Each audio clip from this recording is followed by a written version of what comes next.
It is 7:16, and remember, my friend, when you need a roof inspection, you think you need a new roof, leaky roof, whatever, the only place to call is Kobeck's Construction in Roseville. It's KobeckCG.com, the best website in the construction business for roofing, siding, windows, and more. Kobeck's Construction. Do it once, do it right. And speaking of doing it right, here's Dan. Dan? I should just rename myself just Average Dan compared to Dan from Elk Grove. That's not a bad comparison. Just plain GQ Dan and GQ Dan and an Average Dan. That's me. Just plain Dan. This is one of those mornings, Sean, where you look through the news trying to get the color prep board ready to go. And there's nothing worth reporting. It's the news has become such a joke regarding stories that don't make any sense or not worth reporting, and that's literally what's infesting today. I mean, the only thing I guess worth noting is that Biden is instituting more sanctions to Putin. Wow, another slap on the wrist, like those sanctions he put in a couple years ago. Obviously, it hasn't worked. So what makes him think it's going to, it's going to do any more? I mean, he meets with that poor gentleman who was murdered by Putin. His mom, I guess, was here in San Francisco, so they make a big deal about that. But other than that, there's nothing in the news today. Well, here's something. Electric car sales are down here in the Golden State. Was that from California Globe? It is. Yeah, I was just going to say that's the only news source worth watching or worth reading, rather. Thank God for them, because we would have no news, none whatsoever. I'm not surprised that car sales are down across the board, especially electric vehicles. They're way too expensive. Nobody wants them.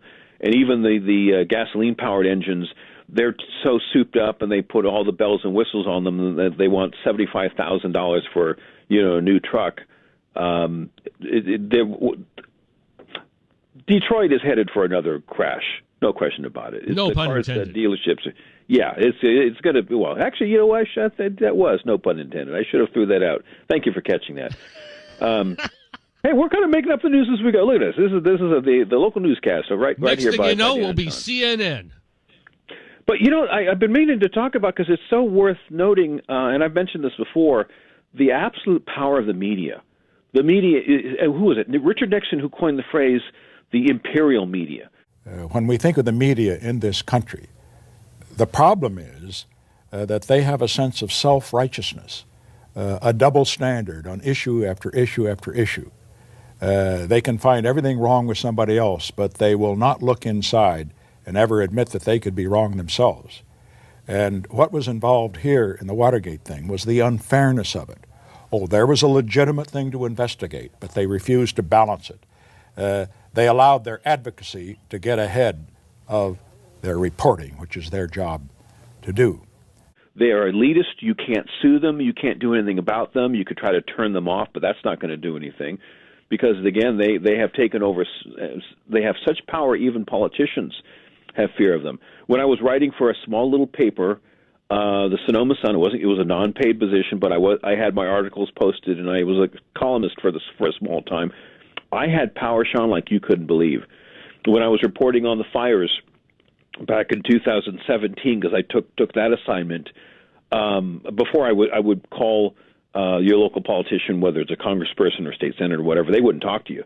But if you have something published and you are working for even the tiniest paper, which is what the Sun is, they'll talk to you. I was able to get into places no one else could get into. Why? Because I had that publication, and because the politicians there's this weird fear, yet symbiosis with the media. But they have tremendous power, more power than they should. And this is why you see with the report that Katie Grimes did with how bad things are with the electric grid, and politicians are backtracking, which is what they do in an election year. They will, it's like a child trying to do their homework last minute. They'll try to backtrack and sound like conservatives so they can get reelected, then they go back to their shenanigans the following year. You don't see any of this on the news because they're in hyper protection mode for Democrats, and it's disgusting. Doesn't really it doesn't really cut it for describing how bad things are. Well, speaking of bad things, you know another thing that's happening is that an octopus farming ban has been introduced here in California. It kind of makes you think about. I guess literally they have nothing better to do at the Democrat Assembly. It's all run by Democrats, so they think about, hey, should we talk about what octopus today, and let's ban that. Who cares? This is what our taxpayers are going towards, and what is the value of all this? I saw the story. I didn't read the story, and you mentioned it at the top of the show. Yeah. But what was in their head my heart. to think about this? That was going to be my new side hustle. You probably would have made a fortune too, by the way. Not a chance. Dan, you can't be famous. You can't be famous in your hometown. You would have been famous, and I would have said, I once knew Sean Iverson before he made it big. I would still give you a call. I appreciate. I'd be hunting for your autograph and selling that autograph on eBay. Good luck with that. You have whose autograph? I'm not trying to find out who's on first. I want to know what's the guy's name on third. Anyway, I got to get out of here, Dan, but thanks. I'll talk to you on Monday.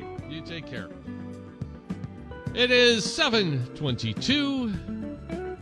Mostly sunny this afternoon and 67.